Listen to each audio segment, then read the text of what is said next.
Kyle Larson did not simply win the 2025 NASCAR Cup Series championship, he stole it in plain sight. He did it on a night that was supposed to be Denny Hamlin's. It wasn't just another heartbreak. This was a takedown, an ambush. The kind of situation that leaves fans stunned, racers enraged, and NASCAR scurrying for explanations. Let me clarify. Phoenix was electric. 4 warriors entered the Coliseum: Hamlin, Larson, Byron, and Briscoe, each chasing a dream. However, this one seemed like it was finally Denny's. After 20 years of coming up short, this was the moment when the stars were meant to align. For a while, they did. Hamlin was perfect. From the pole, he dominated. Precision, control, total command. He led 208 of 319 laps. That is not racing, it is a beatdown. It was not even close. He wasn't simply winning, he was writing a legacy. Fans sensed it. His teammates were aware of the situation. This was destiny. And then, bang, a tire, a wall, a yellow flag. William Byron, another title contender, crashed into the wall with 33 laps remaining. Oh boy, William Byron. William Byron has a tire problem, and the caution is lifted. That's when the entire competition transformed into a poker tournament. Kyle Larson went all in, only 2 tires. Hamlin's team, playing it safe, took 4. They believed that grip would be the key. However, they were unaware that NASCAR does not reward safety. It rewards disorder. The restart arrived, 2 laps, overtime. Larson was ranked 5th, Hamlin was buried in the 10th. The green flag was dropped, and with that, the king lost his crown. Ryan Blaney won the race despite not being in contention for the title. Larson finished 3rd, however, and it was enough. He did not lead a single lap, not one. But he went away with the trophy. Hamlin took 6th place, just close enough to see the end, but far enough to feel it rip him apart. "We were 40 seconds away from a championship," Hamlin stated after the race, his voice lifeless and his eyes empty. "What can you do? It's simply not meant to be. That is 6 times now. 6 horrible moments: 2010, 2014, 2019, 2020, 2021, and now 2025. But what about this one? This one hurt worse. Because he did everything correctly. He owned the fastest automobile, the best plan, the best setup, the best bunch. And yet, he got away with nothing." Meanwhile, Kyle Larson, who had not won since May, became a 2-time champion. "We didn't lead a lap and won the championship," Larson admits, surprised. "Our automobile was subpar at best. It's unbelievable." And he's correct. This is unbelievable. Because the NASCAR system permitted it. One more word of warning, one tire call, and the guy who barely showed up all night gets to keep the crown. Is that racing, or is it robbery? The dispute erupted like wildfire. Fans flooded social media. Some commended Larson's courage. Others advocated for NASCAR's playoff model to be ripped apart. Even Byron, the motorist who provoked the caution, felt guilty. "I hate that," he said. "Obviously, I did not want to generate a caution. If I had known the tire was going flat, I would have done something different."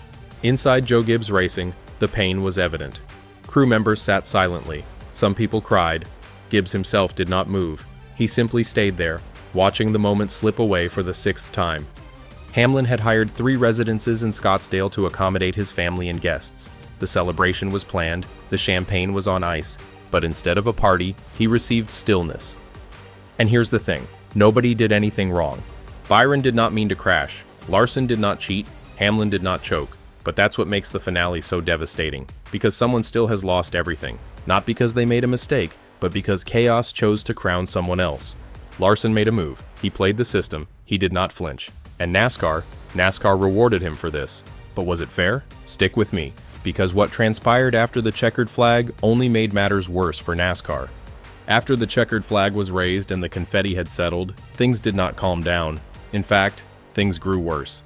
As the racing industry grappled with a driver's ability to dominate 2/3 of a championship race and still lose, rumors began. Whispers of cheating, of manipulation. Games were played in the shadows. Kyle Larson's victory became not only controversial, but also radioactive. It began with muttering from the pit road. Next came the drivers. Quiet at first, then louder. They began speaking one by one, and what they said broke open the entire Phoenix finale. "You telling me that's fair?" one veteran inquired off the record. "The guy did not lead a single lap, not one. That's not a championship. That is a lottery win." But it was more than just whispers. Brad Keselowski said on SiriusXM, "The system allows it, yes, but it doesn't feel like a true championship when the guy who clearly dominated gets hosed by a late yellow. Fans understand this. Drivers understand this. NASCAR needs to look into this. Chase Elliott responded with, "You don't heal what's wrong, you correct what is unfair." And that race, it felt unfair. What about the fans? Oh, they were outraged. Social media has turned into a combat zone. Hashtags such as #RobbedInPhoenix and #FixNASCARNow trended for days. Meme after meme depicted Hamlin's anguish. Some likened it to being mugged on live television. But this is where things got dicey. Fans started connecting the dots. Is that a late caution? What about Byron's blown tire? Some didn't believe the bad luck story. Conspiracy theories have proliferated online. Videos slowed, audio was analyzed, posts questioned if the tire failure was real or strategic. That's correct. People began speculating if it was an inside job. If someone had purposefully triggered the caution to disrupt the finish. Wild? Perhaps. However, in a sport based on fractions of a second and millions of dollars, nothing sounds too ridiculous anymore. And NASCAR? Silent. No statements. There are no investigations. There's just silence. What about that silence? It stoked the fire. Because when your playoff system already feels like a slot machine, you don't want supporters to believe the game is rigged. Even several crew chiefs began to give the situation the side eye. The timing of that caution was interesting, one anonymous person stated. "I'm not claiming it was intentional, but we have seen crazier." Meanwhile, Hamlin, stoic and shattered, never pointed fingers, never called a foul. However, the weight on his face revealed the truth. He was broken. Again. "I'll try," he said, "but if you can't win that one, I'm not sure which one you can win." What about that line? That isn't simply frustration. That man is losing faith in the system. And maybe he isn't alone, because NASCAR refuses to face the truth. This was not a celebration. It was a warning.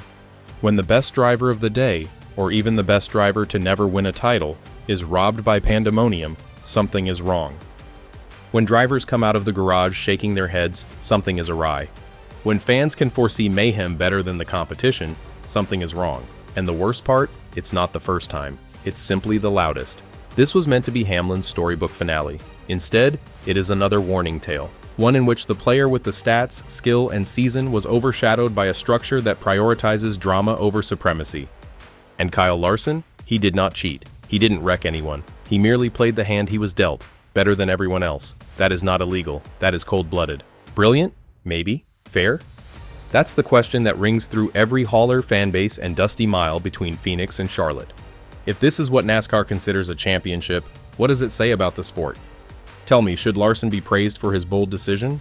Or should NASCAR eventually recognize that their system favors chaos rather than champions? Please let me know in the comments, as the drama is not done. Definitely not.